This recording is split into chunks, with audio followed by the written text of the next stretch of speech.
How did you end up in Korea? Well, I hopped on a plane and this is where it landed.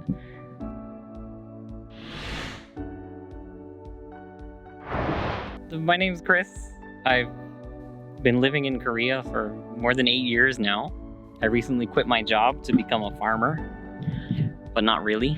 Yeah, I guess I'm a teacher, would probably be the best way to describe me. Toronto, Canada. I lived there for a few years and then we moved out to the countryside, a little place called Beaverton, and then we moved somewhere else. And then I moved to Korea, well, 8.5 years ago. One of the best things I remember about Beaverton was it was small town enough that the whole come home when the streetlights come on the rule was there. So we spent a lot of time riding our bikes around, getting into trouble, and it was just really fun that way. Very small town, Ontario. How much easier things are. Like, to go to the bank here is just a huge ordeal. Because, like, my Korean isn't bad, but it's not good. So to try and get anything even a little bit complicated figured out is just really frustrating. But, like, you can go back to Canada and you just have a real conversation and say things the way you want to say them, and it's just easy.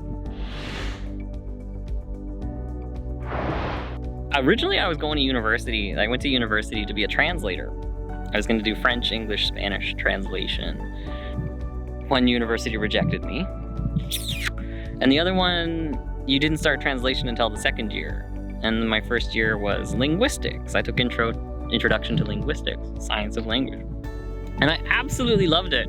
A lot more than I liked the idea of translating. And basically, linguistics goes into two paths. You can either teach or you work in speech pathology. And I didn't particularly like the kind of people that went into speech pathology, so I went into teaching. I knew pretty early on that I was going to be a teacher after my first year of university, and sort of went through the track to become a fairly decent teacher. And Korea seemed like a place where a lot of people went, and I knew people already in the country, so this is where I started. And I don't hate it. We have good days and bad days. I like it a lot, and I just kind of stayed here.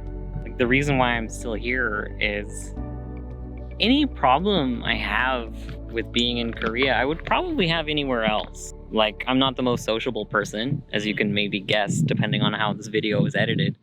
But I wouldn't be the most social person in Canada either.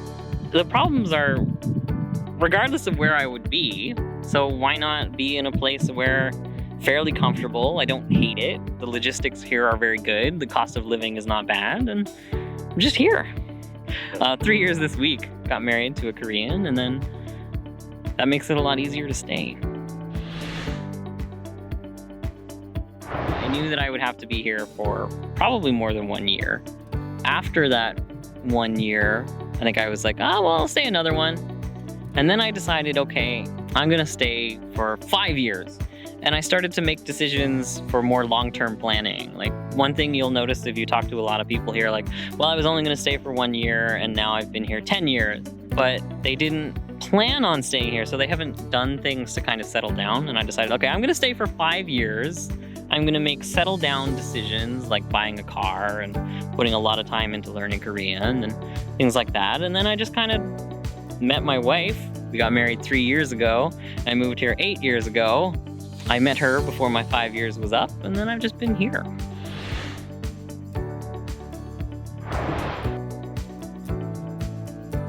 Good. The food? People are generally the same everywhere. Like, there's not a huge lot of, and I mean, some things come to mind, but they would be kind of negative and not really fair to say. Like, I don't want to get myself in trouble for saying this, but I would say courtesy for people you don't know, I think, is one of the big things, like holding open doors, or, just generally being worried about people around you. Like, if, say, for example, you're on your bike you'll hear a lot of people with just their music cranked. And it's just not really taking other people into account.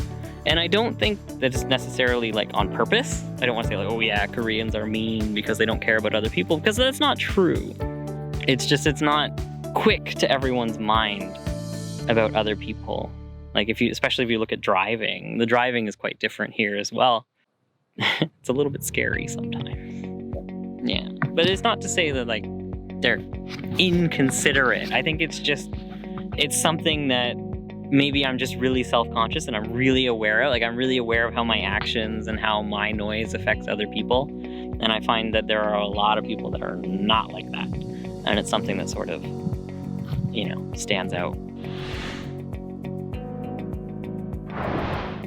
I'm not particularly egotistical, but I definitely felt like I was coming here and I'm like, yeah, I am going to teach these kids English. I'm going to be the best teacher they ever had. And then just coming to the reality of, not to say that they can't learn, but there's a lot of like systemic things that make teaching and learning more difficult than it has to be, I guess.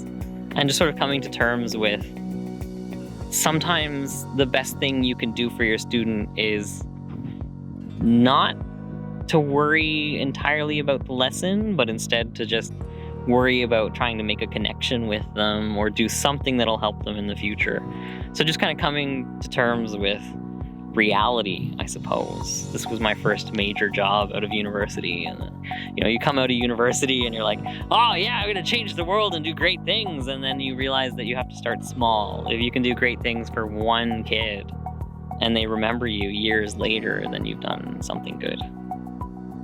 That's a good way to put it. We become more like, in a way, a cultural ambassador, because you can make the argument that Korean teachers can teach English well, and they can. There are some that are fantastic, far better teachers than I could be. It's hard for a Korean teacher that's never left Korea to be Canadian. That's not to say that, overseas Koreans can come and things like that, but like, it's hard to have a different mindset.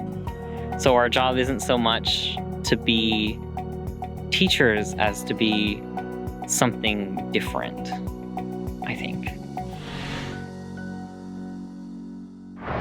Not really.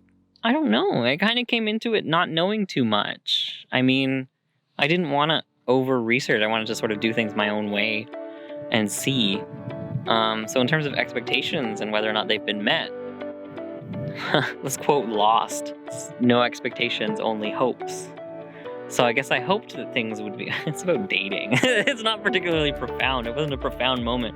You just want to know if you would get some at the end of a date. But I had hopes.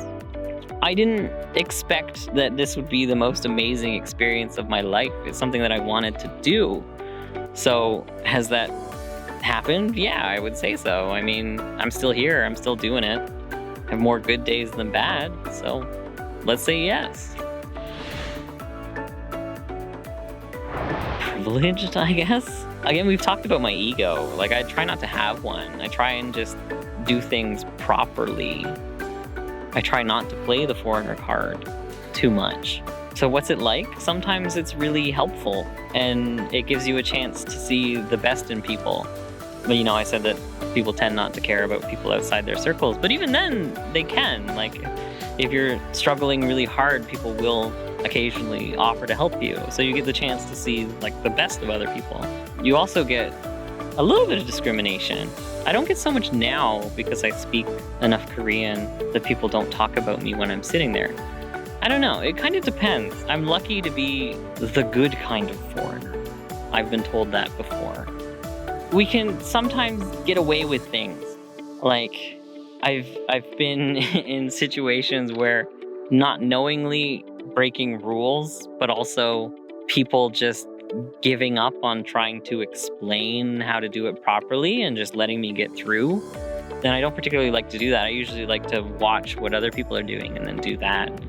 But now without a major language barrier, it doesn't happen too often, but more when I first got here.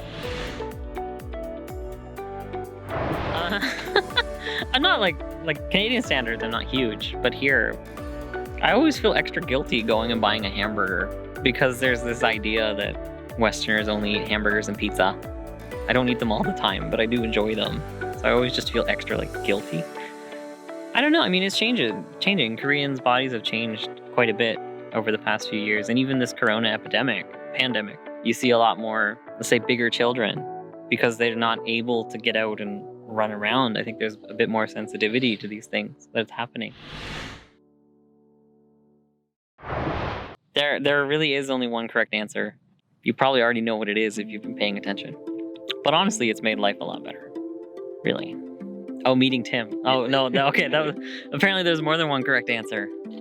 Getting married, man. It's just nice. Man, I've done well. Or she did well. I think I picked her, she thinks she picked me. That's one of our ongoing mini arguments, but that's about our biggest argument, so we're doing well. Not questioning authority.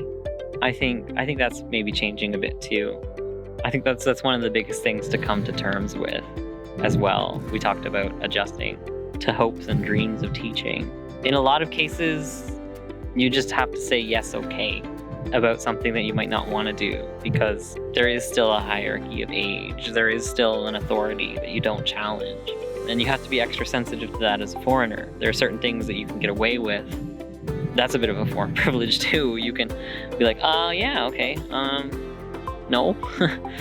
Whereas a Korean in the same position couldn't do that. I don't think it's fair to say that it should be gone. I think a lot of problems could be solved if there was an ability to challenge something in a way that would be listened to. You don't have to look too far to see certain things that have happened that probably shouldn't have happened because someone couldn't say no or couldn't ask questions about something. I like to think that I've matured a lot. I've thought about this a lot. Like, I am absolutely not the same person that I was in university. I used to have sort of strong opinions about things, like, for example, just to go back to teaching, like there should be no Korean in the classroom. And then my master's thesis was actually, should you use Korean in the classroom? And the answer is, if it works for you, do it. I don't have strong opinions about things anymore because, not to sound bleak, but everything's kind of gray. Like, things work for some people and don't work for others. You know, I remember once saying to a coworker, like, why would you buy a new car? It's a terrible investment. And then 2 years later, I go and buy a new car. And it's just like, I try not to have strong opinions about things or that because I just end up contradicting myself. And I try not to do that too much. I try and be very consistent, but I tend to let people do what they want to do and try and understand the reasons for it. I think I've just matured that way and understand that not everybody's the same. We are guests here and we have to learn that. I like to think I'm a bit more humble than I used to be. Just getting old. First few years here were a lot of introspection brought on by loneliness, I suppose. Like, I always had friends and people to talk to, but just a certain loneliness of being alone in another country. You kind of really realize what's important and what you need to focus on and how to cope. My first year here was awful. Well, why'd you stay then? Because I started making changes to make things better. Like, my first apartment was floor-to-ceiling mold on some of the walls. I was so sick and all these other things, but then I changed apartments. So there goes the sickness, there goes the mold. Okay, next year will be better because of this. I was English monkey for the first while, just basically read the script. And then I'm like, okay, well, next semester, can we try this? Can we try this? And I brought ideas in, and I was lucky enough to have people who would listen and were willing to go with it and experiment that way. So I started making my situation better for myself in ways that I could. And that was enough to continue to stay here. We'll keep this one light, and I'll just say, kind of a bit funny, that Canada's not that cold. Comparatively Okay, and it comes to like building standards. I now live in a 70-year-old house that has 0 insulation. I have never been this cold in my life, okay? It's like you can't move your hand because it's so cold, but you're sitting in your living room. And that's something that you sort of learn to appreciate. So, yes, Canada has this idea that we're absolutely frozen and frigid, but we can go inside and get warm. When you live in a 70-year-old house,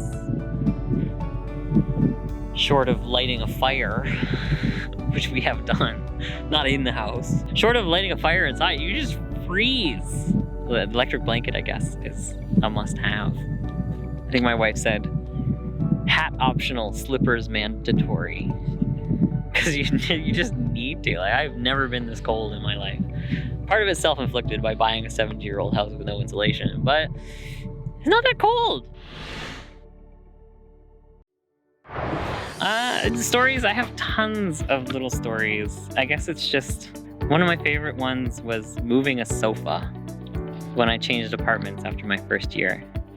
We weren't gonna get a car, so we just walked it. It was about a 15-minute walk, but it took us 2 hours because we just stopped and took pictures and like put students on it and lifted it up. And it just took 2 hours to move this sofa, but it's one of the most fun experiences I've had. We call it Operation Chesterfield. It's a real thing. But you'd have to explain what a Chesterfield is. It's a sofa. Yeah, okay. Another word, maybe Canadian word. It is Canadian. It's a Canadian word for sofa. There's a picture of us like sitting at an intersection, waiting for the light to turn green.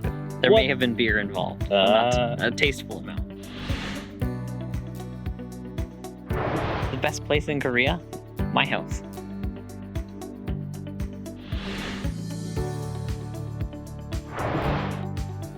Well, I think I'm gonna die here. The way I drive. What will I miss about Korea? I don't know. It's hard to say. It would probably be similar to like, what do I miss about Canada? It would just be the food and how easy things are. Maybe I would miss the food and how wonderfully frustrating things can be sometimes. Because just the absurdity of doing things. Like an example of that the other day, another story. My bank card expired. I actually kept a bank card for 8 years and it expired. A debit card, not a credit card, which is fantastic. That should be celebrated. But instead I went into the bank and the woman was like, you need to go up, I live in Jinju. You need to go up to Daejeon, which is about 2 hours drive away, to the bank that you made this thing to get a new bank account. And I just kind of looked at her and I was like, no. Like, I'm not gonna drive 2 hours to renew my bank card. And then she just stops and thinks about it for a second and she's like, well, we can just make you a new card. And I'm like, yes, please.